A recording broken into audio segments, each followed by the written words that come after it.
Biz sizlerге сарай таптык туугандар. Сатыла турган сарай чыгып жатат. Сокулук районуна караштуу селекционный айылынан Дача тарапка кирген жакта жайгашкан. Негизи Бишкек шаарына жакын. Бул жагы Сокулукка жетпей, шаардан чыгып Сокулук жакка келе жатканда Часпиктен оң тарапка бурулуп, селекционный айылына, андан өтүп Дачага, Дачадан өтүп сарайга 9 километр жол жүрүп келип каласыздар. Ушул сарайдын түндүк тарабы Совхоз Фрунзе айылына караштуу студенческое, тагыраагы Канизавод айылы болуп калат. Ал эми күнчыгыш тарабы Бишкек жак, Унаа базар ушул тарапта жайгашкан.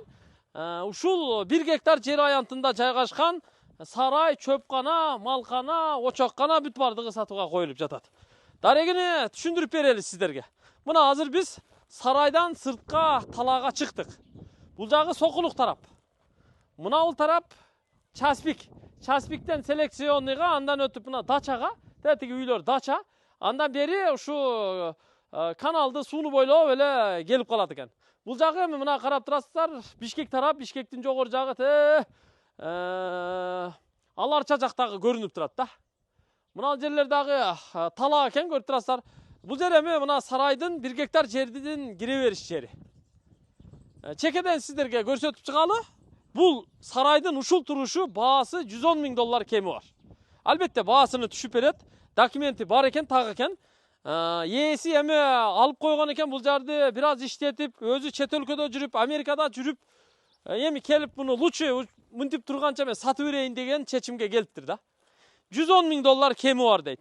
Негизи келсек, азыр көрсөк $120,000 деделе, анан ары тартышып, бери тартышып, 120 бир аз кымбатыраак болуп калышы мүмкүн. Дагы түшүң деп атып, 110го баасыны түшүрүп койдук. Эми калганын бир тоголоктоп, келишип, сүйлөшүп аласыздар да. Телефон номерларын жазып койдук. Жүрүңүздөр, чекеден кирип көрсөтөбүз. Мына бул жагы чү дегенде эле сразу чөпканасы башталат. Бул жерге бир 20,000 канча деди. Түзүгө эле чөп батат экен да. Көп эле чөп батат экен. Мына караңыздар, чатырлары дагы аябай бийик, бекем, жакшы жабылган. Бүт жыгаштары сасна, тыныке менен жабылган, 2 кат. Бул жагынан келип эле ушу унаа менен аркасынан кирип туруп эле жийип түшүрүп чыгып кете берет да. Мына ортосунан бул жагы дагы чөпкана. Чөптү ушул койканага чейин жийип койсо болот. Бул эми чөпкана, сенемал деп коебуз, Андан кийин анын катарында койканасы бар. Койкананы дагы бир катар сиздерге көрсөтөлү, келиңиздер. Мына бул жакта койканасы бар. Чекеден ушу бүт тегерени көрүп чыгабыз азыр. Бул жагы мына койкана. Билбейм канча, бул жерге бир 200дөй кой батчудай да. 100дөн ашат, 200ге жакын кой батат. Бул дагы мына навес, чатыры шифер менен жабылган. Патология ушу чатыры бийик жабылган. Малкана, койкана да. Андан өтүп тугандар, койкананын биякта уландысы бар. Узун кеткен навес, бул дагы сарай. Мына киргенде эле, биягы мына көрүп турасыздар, жолчосу. Бул жагы болсо мына бүт решеткаланган. Тоок гана экен эле, тоок багышыптыр бул жакта. Тоок, үндүк жана башка дегендей. Бул жакка эми кой кармаса да болот, тай кармаса да болот, торпок кармаса да болот. Анан акыр куруп туруп, чекелерин полностью тосуп, бул жакты мына кышкы жайкыга сарай кылып койсо да болот, малкана. Жүрүңүздөр, мындайга айланып өтүп, бул жак менен жүрө бериңиздер. Айланып өтүп, тетиги жакта үйлөр бар, чоң сарай бар, аларды да бүт чекеден көрсөтүп чыгабыз азыр. Мына асты бүт стяжка болгон, көрдүңүздөр? Мондай темирден акурларды жасап койгон. Бул жакка өтө турган болсок, бул жак мына кургак жери, анча-мынча ок аташты ушул жерге коюп коет. Анан мына бул жерге келгенде биягы эми жашай турган үйү, анын алдында очокканасы. Азыр бул жакта көрсөтүп беребиз, бирок бул жакта мына сыртка чыга турган эшиги бар экен. Бул жакка чыга турган болсок, мына артында эле, мына көрдүңүздөр, сайда суу бар экен. Мына бул дарактын астында булак бар деди. Түшүп көрбөдүм, бирок булак бар экен. Ошол жерден суу алышат экен. Наркы бети болсо, ушу эгин тала, тетиги дарактардын нар жагы Канизавод айыл экен. Канизаводко жакын экен негизи. Бул жагына жүрүңүздөр. Эми кирип калганда улантып көрсөтө берели. Мына бул жерге келгенде, бул жер эми мына очоккана, навес. Бул жерге тапчан койсо болот. очок гана даяр турат. 2 казан, 1 печкасы менен.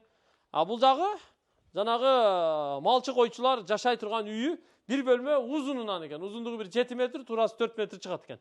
Azır emi jabılıp turat, kirip ele жашаса болот eкен. Anan bul jaka kelgende şu үйгө уланып кичинекей фундамент куюлуп тур, бирок бияка уланып эч кандай курулуш болбоптур. Мына жерде фундамент бар экен. Аркасы жанагы эле сай. Бул жагы тетиги жактарга чейин сай, дарак бүт бардыгы катар-катар кеткен. Эми мына сарайды көрсөтөбүз. Сарай негизи Сайыз убагында курулган сарай экен. Eski saraylardan, бирок авалы жакшы saraylardan eкен. Çatırı көрүп турасыздар, 2 кат жабылган, бүт үстү жылууланган. Азыр ичине кирип көрсөтөбүз. Мына жерде скважинадан суу дагы чыгат экен, көрүп турасыздар мына. Бул жагы мына чоң сарай. Сарайдын ичине эми кирип келдик. Киргенде эле мына сол жакты бурулуп караңыздар. Бул жерде мына суу чыгат экен. Жер астынан суу чыгарыптыр. Бул жагы болсо мына узун кеткен. Bir ile tarafı жасалған, бұл жер атқана.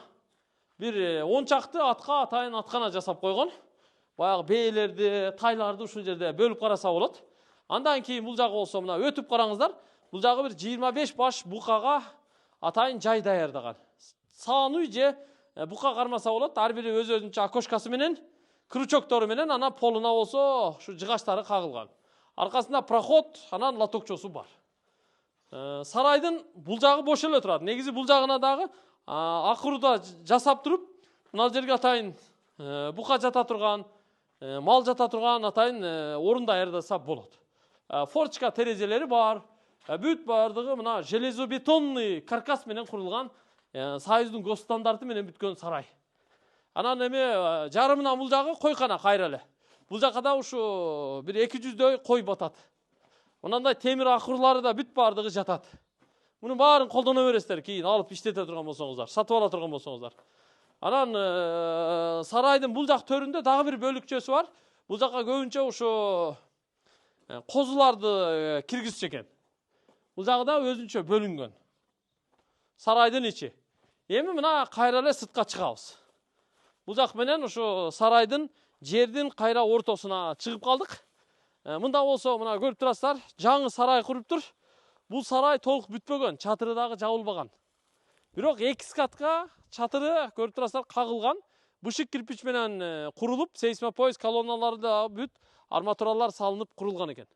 Толук бүтпөй калыптыр, ишке ашпай калыптыр, өзү чет өлкөгө кетип калган экен. Жүрүңүздөр, эми мунун дагы ичин бир катар баш багып көрүп коелу. Бирок бул жаңы сарай менен эски сарайдын ортосу мына ушул бурчка көрүп турасыздар атайын навес жасаган. Жанагы дробилка деп коет, тегирмендерди, жем чыгаруучу аппараттарды бүт ушул жерге коймокчу болгон экен. Бул жагы эми жемканага ылайыкташтырылыптыр да. Келиңиздер, бул жака секин өтөйлү. Могу жака үстүнө чыгыңыздар. Мына сарайдын ичин дагы бир катар көрсөтүп коелу.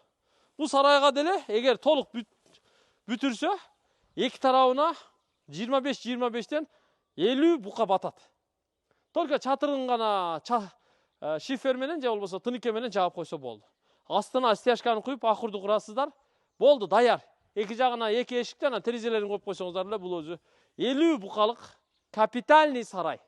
Көрүп турасыздар, Муну да алып иштетсеңиздер болот. Эми жүрүңүздөр, нар жагынан айланып чыгып кетели. Ушунун баарыны туугандар, баасыны сиздерге айтып коеюн. $110,000 сатууга койду да. $110,000. Албетте эми айткан суммасына сатпайт. Кеми болот, сүйлөшөсүздөр, ырымын кыласыздар. Документтери бар экен, так экен. Калган эми мына этабы менен сүйлөшүп аласыздар буюрса. Колдон келишинче бул жерди көрсөттүк. Часпиктен Сокулукка кетип жатканда Шопоховтан кийин. Ушул жерге чейин 9 километр жол жүрүп келип калдык. Ушул эле сарайдын уландысын бул жакка дагы курган, көрдүңүздөр. Бирок бул жагы мына чеке дубалдары бүт бардыгы курулган бышык кирпичтен. Анан калган иштери калган. Бүт колонналарына мына арматураларды да чыгарып койгон экен өзү. Бияк эми толук бүтпөй калыптыр да. Эгер мына жагында бүтүрсө 25-25тен бул жакка деле 50 бука батат. Ушул катарга эле 100 бука батат да. Нар жагын эске албаганда. Бул жакта болсо мына кире бериште дарактын алдында эски үй бар. Ал үй ушу малчылардын үйү. Ал жерде дагы ушу малчылар жашаса болот. Bunun baары tуугандар сиздер үчүн да. Эми колдон келишинче сиздерге көрсөттүк. Ана мына орто бүт загон. Сетка тосмо кылып бөлүп коюптур. Мына ал эми эски үй. Берагынан өзүнчө кирет, нарагынан өзүнчө кирет. Эки малчы үй бүлөсү менен нарагында берагында жашай берсе болот да.